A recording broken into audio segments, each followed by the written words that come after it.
Bonjour Charlotte Cobel, merci d'être avec nous. Le 30 août dernier, 10 enfants d'une même famille ont été découverts par la police dans les Hauts-de-France, à Noyelles-sous-Lens, dans des conditions d'hygiène déplorables. Certains d'entre eux étaient même ligotés. C'est un cas de maltraitance avérée tout à fait insoutenable. Comment se fait-il que depuis 2013, alors même qu'il y avait des signalements autour de cette famille, eh bien, les services sociaux soient intervenus uniquement maintenant, c'est-à-dire 9 ans après? Alors, on ne peut pas dire que les services sociaux sont intervenus uniquement maintenant, mais vous avez raison de dire que comment peut-on en 2022, alors que l'école, les services de santé, les services sociaux ont entouré cette famille, personne n'ait pris le temps de faire la synthèse de tous les éléments pour se rendre compte de la situation absolument tragique de ces enfants et qu'il ait fallu attendre le signalement d'un des enfants pour que les autorités publiques se mettent effectivement en branle pour protéger efficacement ces enfants. Oui, parce qu'il y avait eu un dispositif d'accompagnement qui a été mis en place Tout pour à les fait. parents. Mais vraiment, la question qu'on se pose tous, c'est les parents, OK, défaillants, on les prend en charge, mais les enfants en danger, comment ça se fait que la priorité n'ait pas été déjà de les sauver? En réalité, on avait des informations un peu sur chaque enfant et on avait des informations sur les parents, mais c'est ce que je vous dis, il n'y a pas eu de synthèse entre l'hôpital qui suivait un des enfants, entre les écoles, puisqu'ils étaient scolarisés dans plusieurs écoles, entre l'assistante sociale qui est passée plusieurs fois au domicile, avec des parents parfois coopérants, parfois pas coopérants. Quand on connaît la date de la venue de l'assistante sociale, on nettoie la maison. Donc effectivement, tous les signaux plus ou moins faibles, plus ou moins forts, n'ont jamais fait l'objet d'une synthèse. C'était l'objet de mon déplacement, effectivement, hier sur le Justement, territoire. hier, vous étiez dans le Pas-de-Calais. Vous avez d'ailleurs réuni autour de la table de très nombreux acteurs, la préfecture, l'éducation nationale, la mairie, l'agence régionale de la santé.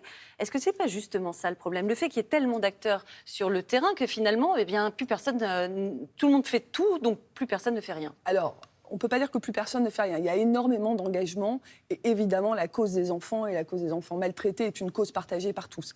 Mais chacun intervient dans son silo. Je le dis souvent, dans le champ de la protection de l'enfance, dans le champ de la maltraitance, on a deux montagnes à dépasser. Le silence, nous y reviendrons, et les silos, les cloisons entre les uns et les autres. Le secret professionnel, parfois.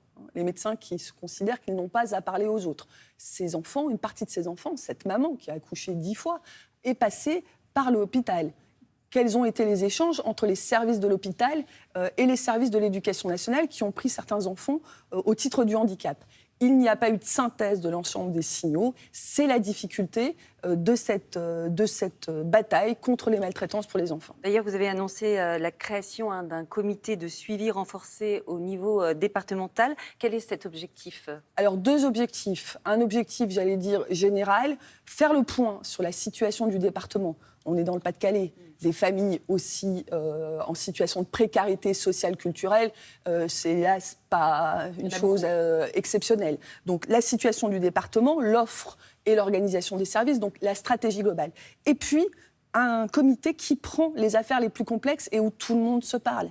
Je connais telle famille, qu'est-ce que vous avez à dire, vous qui avez vu tel enfant, telle maman, etc.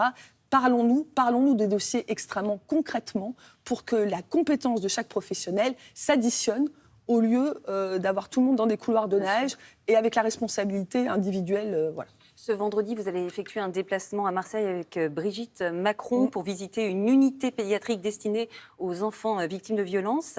Il s'agit quoi, en fait, d'un lieu permettant d'une prise en charge globale, c'est bien ça? Alors, toujours ce besoin de décloisonner au bénéfice de la prise en charge de nos enfants.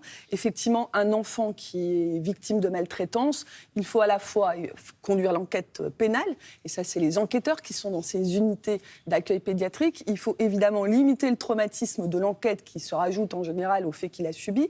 Et puis, il faut psychologues, médecins, éducateurs qui apprécient la situation. Ce qui est très intéressant dans ces unités d'accueil pédiatrique, c'est que tout le monde entend, avec discrétion bien sûr, l'audition de l'enfant et peut partager justement son impression et ses compétences. Je voudrais revenir avec vous sur le nombre, les chiffres des infanticides. Vous dites qu'il y a plus d'infanticides que de féminicides en France. Quels sont les chiffres réellement? Alors les chiffres qu'on connaît aujourd'hui, vous savez qu'en la matière, on peut aussi avoir des chiffres noirs, parce que voilà, un bébé secoué prend pas la parole par définition. On estime aujourd'hui qu'un enfant meurt tous les 5 jours dans un contexte de violence au sein de sa famille. Alors heureusement, quand un enfant est en difficulté, nous, en tant que citoyens, nous avons des choses à faire.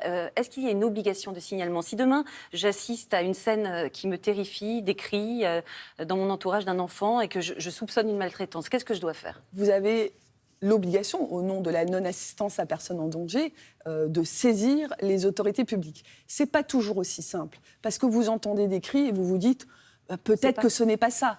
Et puis, suis-je le mieux placé pour aller alerter les autorités publiques? Finalement, la maîtresse sera peut-être mieux placée que moi, le médecin de famille, Bien sûr. la grand-mère, S'ils ne l'ont etc. pas déjà fait, c'est S'ils ne peut-être l'ont que pas ça déjà n'existe fait. pas. Moi, Oui. je dis aujourd'hui, au bénéfice du doute, appelez le 119, qui est le numéro de l'enfance en danger. Ce numéro, il est à destination des enfants, mais il est aussi à destination des adultes. Derrière, vous avez des écoutants de grandes compétences qui vont partager avec vous vos doutes et vont essayer de vous aiguiller pour confirmer vos doutes ou au contraire, pas nécessairement, et vous envoyer vers les services publics qui prendront en charge vos doutes. Mais au bénéfice du doute, il faut appeler le 119. Et ensuite, les écoutants feront leur travail. Exactement. Eh bien, merci beaucoup, Charlotte Cobel, d'avoir été avec nous ce Merci matin. beaucoup. Merci à vous.